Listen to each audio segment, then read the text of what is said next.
भाजपाचे ज्येष्ठ नेते किरीटजी सोमय्या सर यांनी जे परवा जे निवेदन दिलं होतं की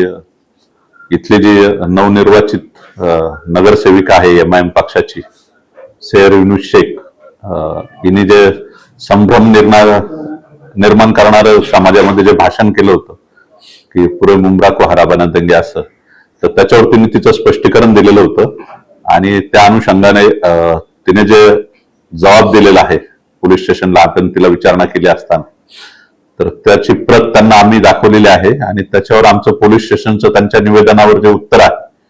ते आम्ही त्यांना दिलं आहे आणि त्यांचं समाधान झालेलं आहे आणि त्यांनी ती नगरसेविका आणि इतर जे काही नेते आहेत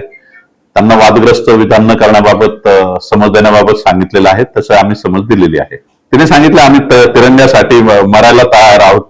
आमचा असं काही